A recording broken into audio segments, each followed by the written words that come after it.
If you hear someone calling your name while you're alone, don't respond. Not everyone who calls you wants you.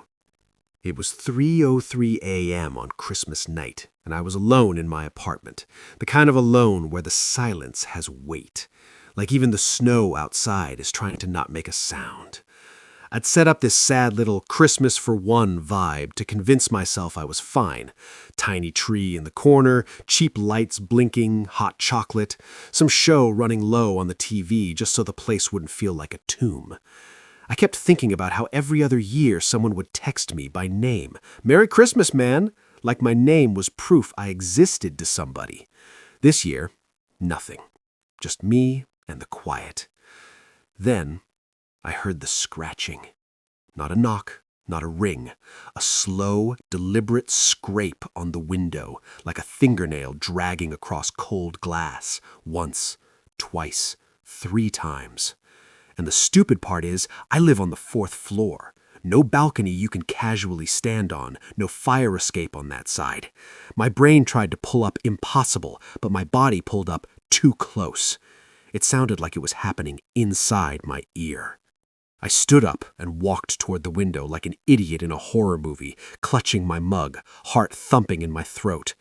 The curtain was half closed. I yanked it open and my stomach dropped. There was a handprint on the glass. Not a smudge, a full palm print, black as soot, like someone pressed a dirty hand flat and slid it. The print was too big. The fingers were too long and thin, not normal proportions, like something guessed what a human hand was supposed to look like and got the measurements wrong. And it was right at eye level, 4th floor eye level. I took a step back, trying to bargain with reality. Maybe an old stain, maybe maintenance, maybe anything. But the cert looked fresh. I could smell it. Smoke and cold metal, like coins heated in a fire.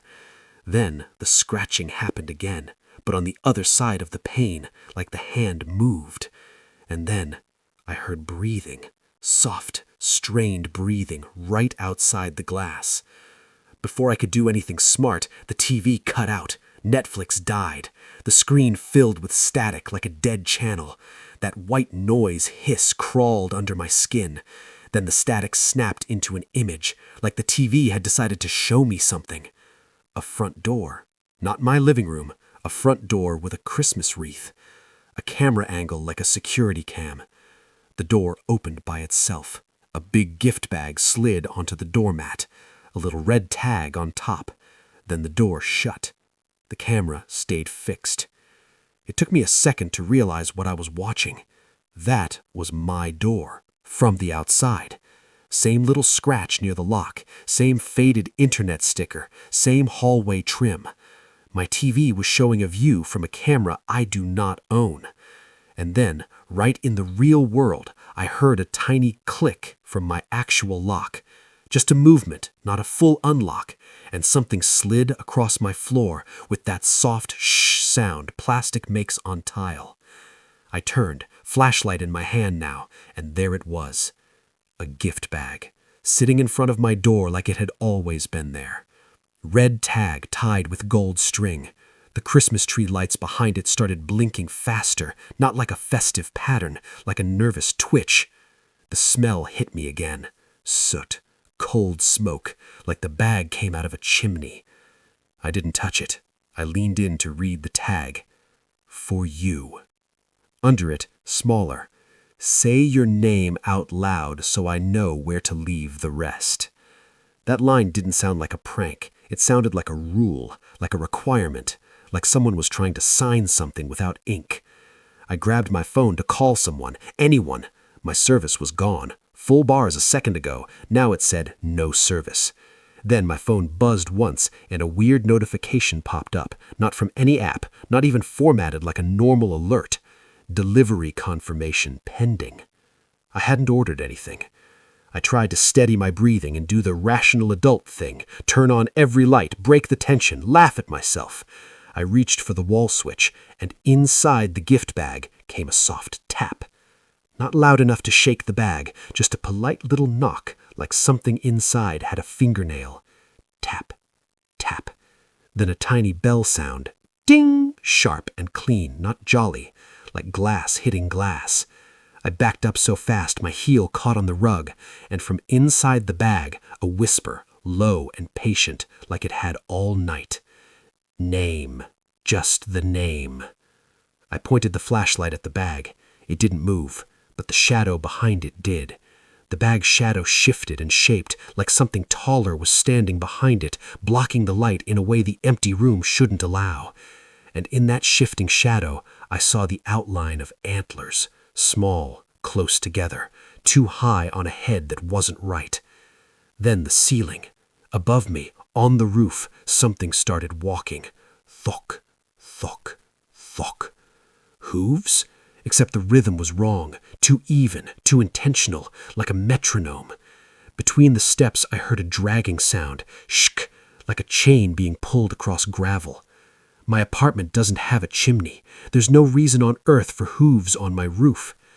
I did what people do when fear starts turning your thoughts into mush. I tried to record proof.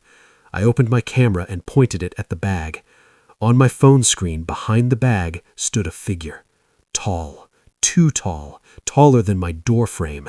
A Santa shape in the vaguest sense, bulky coat, fur trim, but the red wasn't red. It was dark, stained, almost brown, like it had been washed in dirty water.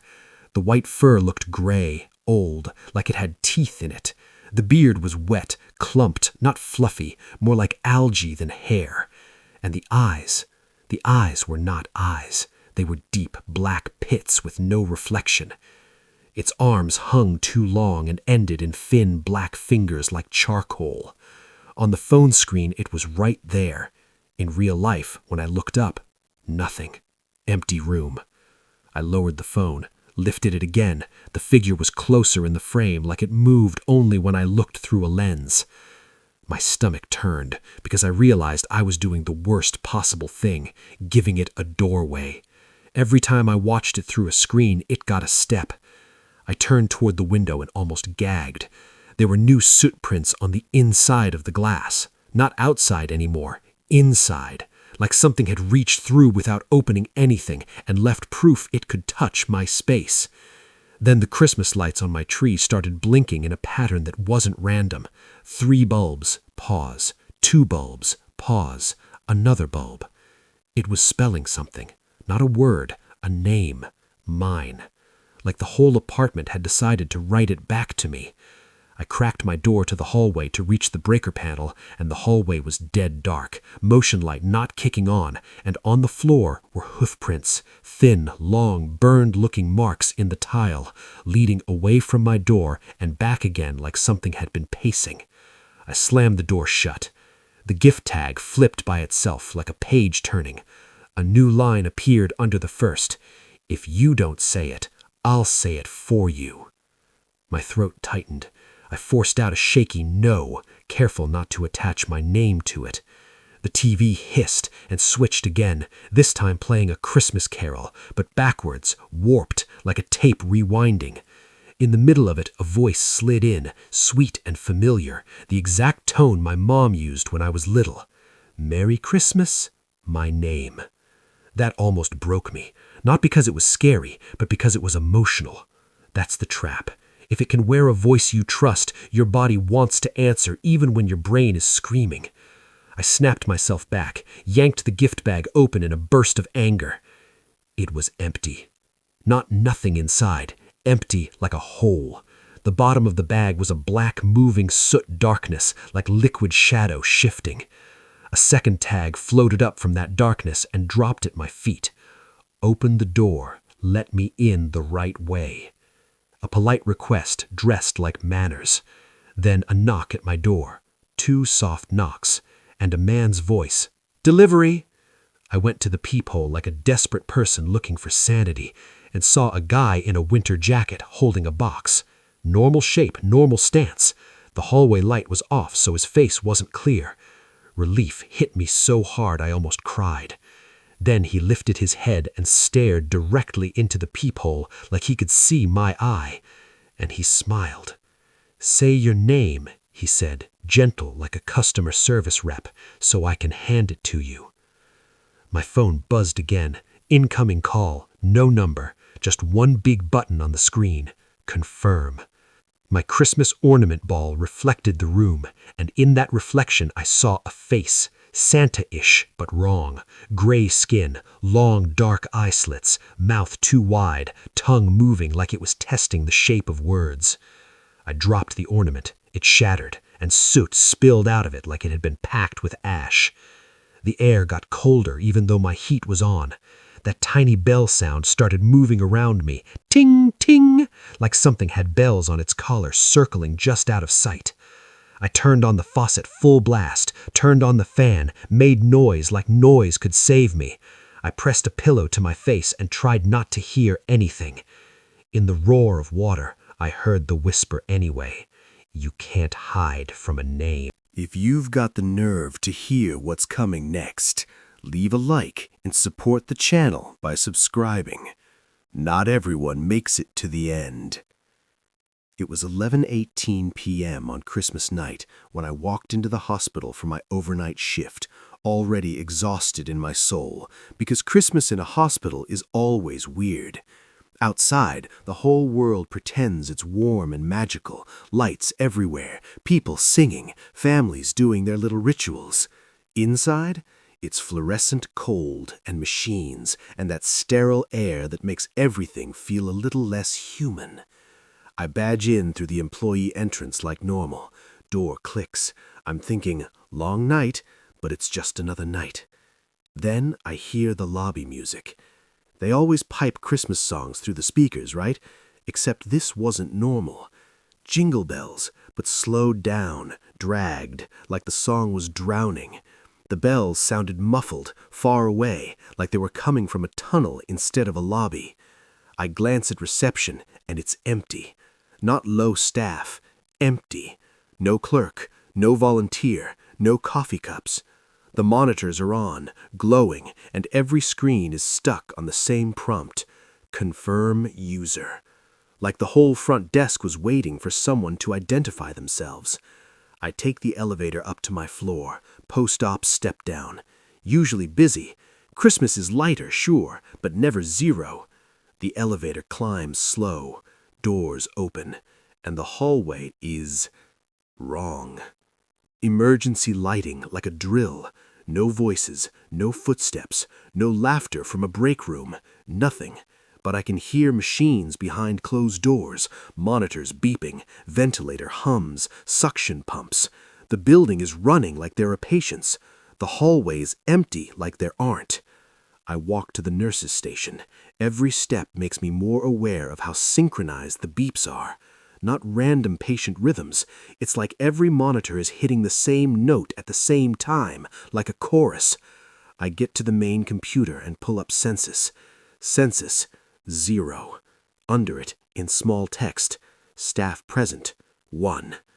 I look around like I'm about to catch a coworker hiding to jump scare me. Nobody. Then the system updates. Staff present, Layla, my last name. It logs me like an event. I grab my radio to call house supervisor. Static. Just static. But under the static, there's a faint little whisper, like a voice trying to shape a syllable. Le. My name. Not fully, like it was practicing. I tell myself, drill, evacuation. Maybe everybody's downstairs and nobody told me. Except why are the machines running? Why is census 0? Why is the station still powered like someone expects work? And then the call light panel flashes. Room 714. Room 714 is in the old end of the unit, closed for months because of HVAC issues. We used it as storage sometimes. It should not be calling. I stare at the red light on the board, like if I stare at it long enough, it'll admit it's a glitch. It doesn't. So I do what nurses do. I go. The closer I get to the old rooms, the dimmer the lighting gets, the older the walls feel, like the building remembers a different decade down this end. And that slowed Christmas music, it's still with me, except now it doesn't sound like it's coming from the speaker system. It sounds like it's coming from the walls. The bells stop sounding cute. They start sounding sharp, metallic, wrong. Room 714's door is cracked open. I know it was locked. I know it. I push it open slowly. Inside, the room is staged. A bed made with a clean white sheet like it's waiting for admission. A monitor on, displaying a rhythm. Except it's not a heart rhythm.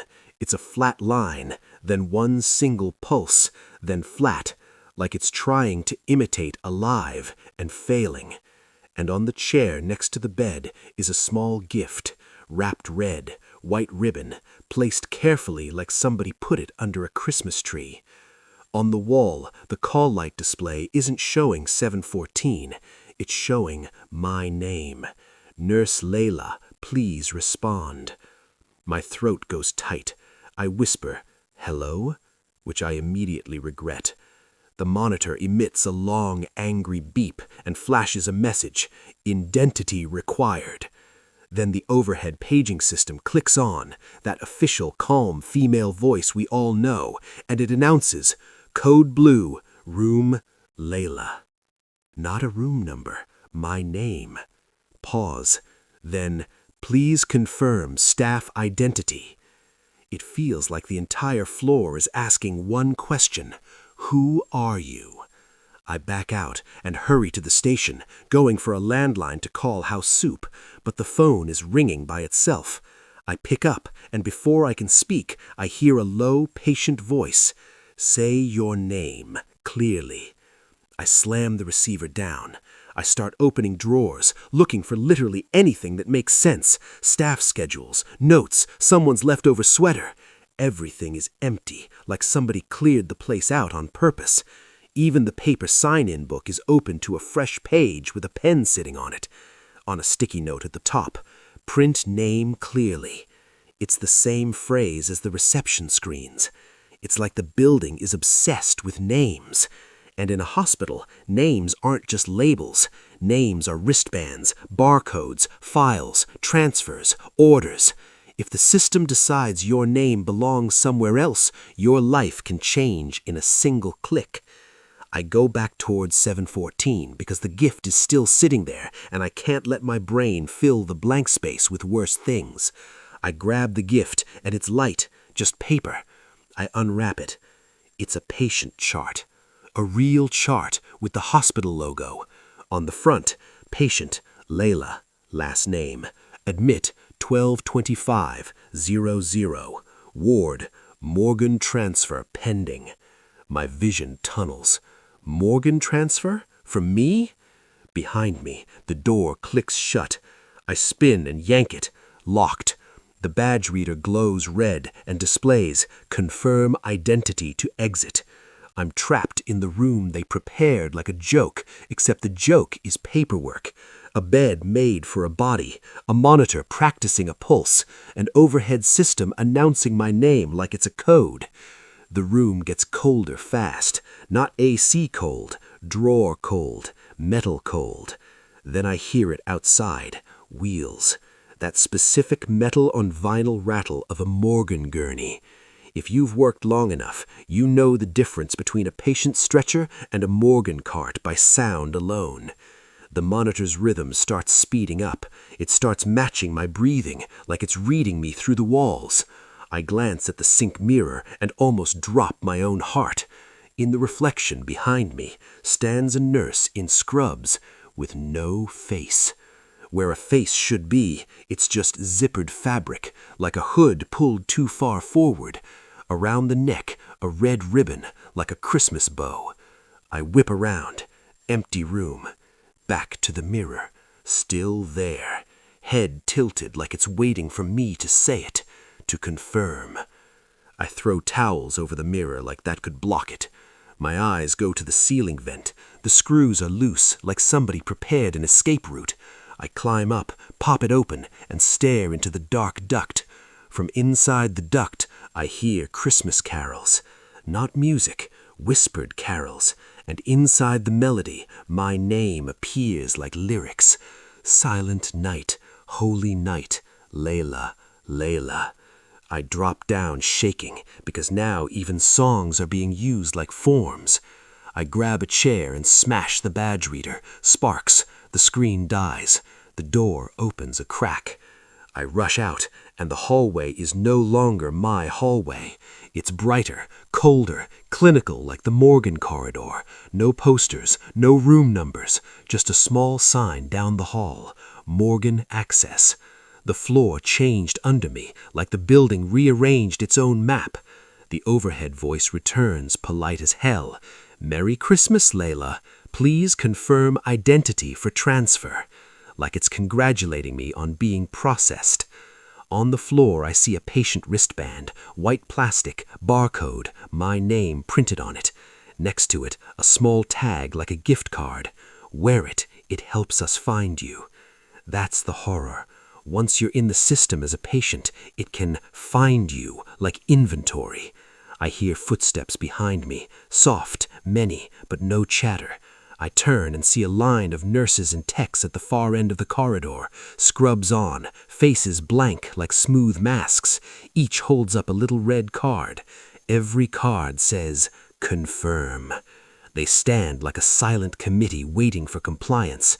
I back up until my shoulders hit the heavy metal Morgan door. Cold air leaks from underneath. Inside, drawers click. A bell tings, one sharp metallic bell, not festive, just precise.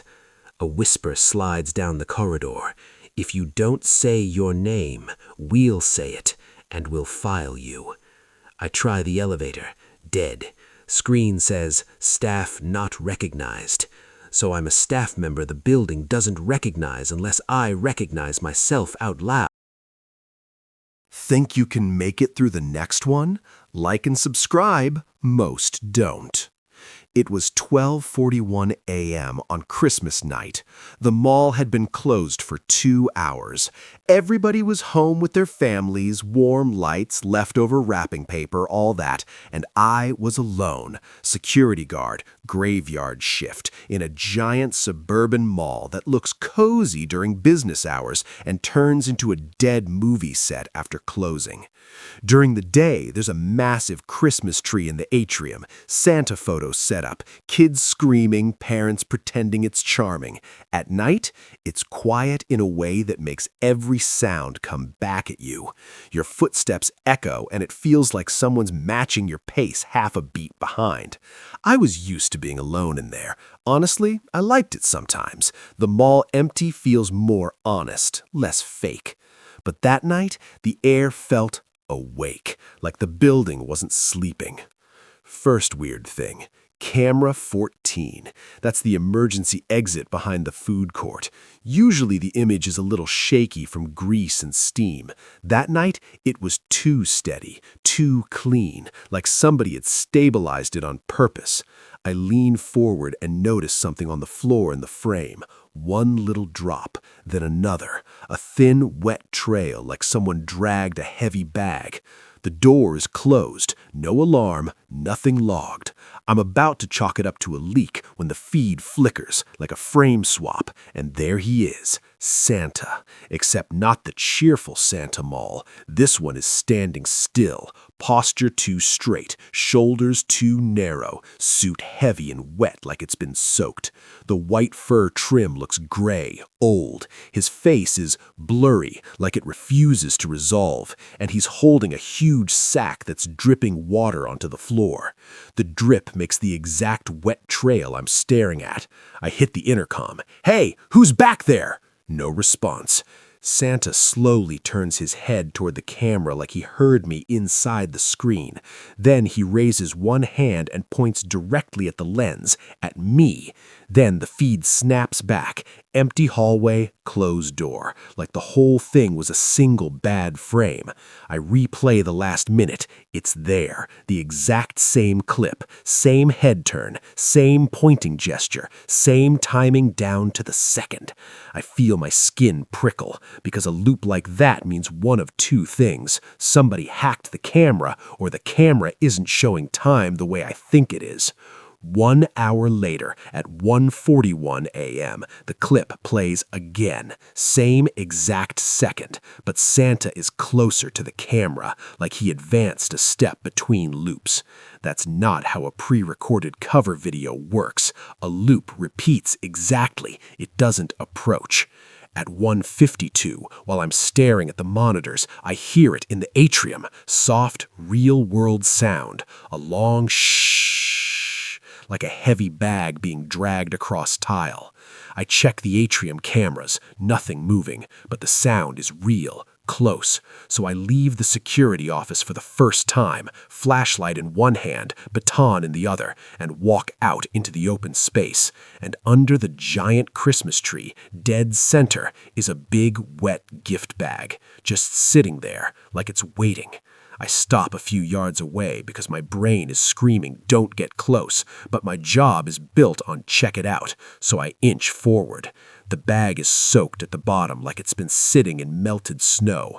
A red tag is tied to the handle. It says, "For security." Under it, "Smile for the camera." I look up immediately. The atrium camera is angled down at me, and suddenly it doesn't feel like it's watching the mall. It feels like it's watching me.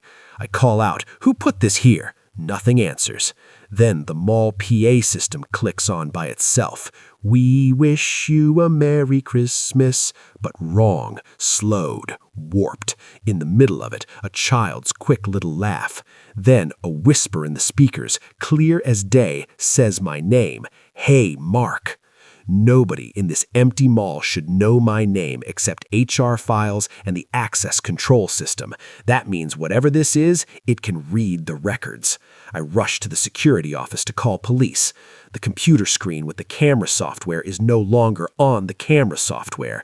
It's on a plain white page with a single prompt: confirm employee identity. Name field, submit button, little microphone icon like it wants voice input.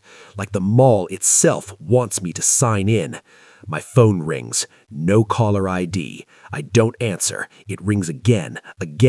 Then a voicemail appears without me picking up. I open it because fear makes you stupid. It's my voice. Slower. Clean. Not me, but close. "Security confirmation pending. State your name clearly." My stomach drops. They're using my voice like a tool. At 2:41, camera 14 loops again. Santa is closer. This time his face isn't just blurred. Parts of it resolve enough to be worse. Pale skin, eyes too dark, brows like charcoal lines, beard wet and clotted like it's been dragged through a kitchen floor. He steps up until his face nearly fills the lens. Then he lifts his sack and opens it toward the camera like he's showing me what's inside. Inside the darkness, something glints. A security badge. Not mine, one of my coworkers, Derek. Derek is off tonight, supposed to be home, so why is his badge inside Santa's bag on a looping emergency exit camera? I pull up the shift log. For a second, Derek's name appears under active, then it disappears, like it got added and removed in the same breath. A small system line pops under it. Employee file updated. My blood goes cold because now it's not a prank, it's administrative. It's like the building is moving names around. I do the dumb, brave thing. I go to the emergency exit behind the food court. The service corridors back there smell of old oil and cleaning chemicals. The fluorescent lights buzz, and the floor is wet in real life, not just on camera. Drops, a dragged trail. It leads away from the door, towards the security office, like Santa has already been walking the mall while the cameras pretend it's a loop. I stop in front of the emergency exit. No alarm, no red light. The door is closed, but the handle looks relaxed, like it would open if I touched it. I hear breathing on the other side, soft, patient. Then a single bell sound, ting, sharp, metallic. And right where the metal door should be blank, a small dark circle seems to appear, like an eye in the steel. It looks at me. The access panel next to the door lights up with a message, "Say name to override." I back up. The PA system kicks on again, cheery, fake bright. "Attention shoppers, Santa is available for photos." Then, same cheery tone. "Mark, please report to the atrium." I start running because being politely summoned by an empty mall is worse than a scream. When I get to the atrium, the wet gift bag is gone. In its place is a trail of water leading to the service elevator. A red tag on the floor reads, "Closer every hour." And the Christmas tree lights, big dramatic tree, start blinking in a pattern that spells M-A-R-K. I realize then they don't need my name. They already have it. They need my consent. They need me to answer like every human answers when their name is called. The service elevator dings and opens by itself. It isn't carrying a person. It's carrying the Santa photo chair, the big throne kids sit on. But the seat cushion is replaced by a wet black sack like a trash bag, and on the chair is a tag. Sit, smile, confirm. My stomach flips because this isn't random. It's a ritual, a setup. A photo is proof, a record, a capture. Above me, up in the glass dome of the atrium, I hear hoofsteps, thunk, thunk, thunk, echoing around the space like laughter in a cathedral. I sprint back to the security office and decide to do the only thing that makes sense to a security guy: break the system. I open the server room, racks blinking, red lights pulsing. On the small admin screen, a status window is open like it's bragging. Loop active 3 out of question mark. Under it, identity confirmation 62%. That's when it clicks. The loop isn't to hide an intruder. The loop is the process. Each hour the clip plays, Santa gets closer, and the confirmation percentage climbs. It isn't warning anybody. It's completing something. At 3:41, camera 14 doesn't loop, it's live. Santa is inside the mall corridor now, standing under the fluorescent lights of the food court hallway, close enough for the camera to pick up the texture of his wet beard. He looks directly into the lens and smiles, and this time the sound comes through clear. "Merry Christmas, Mark," he says in a voice that's too calm. "Confirm." Every monitor in my office flashes red. The mall lights dim like emergency mode. The speakers announce, "Employee Mark is now available." Available doesn't mean on shift anymore. It means ready to be taken. I run for the main entrance. The glass doors are locked with metal bars. Above each one, a little digital sign lights up. Voice confirmation required. Every exit is now a microphone. Every camera is now a mouth. Every speaker is now an ear. And the only thing the building wants from me is a single, simple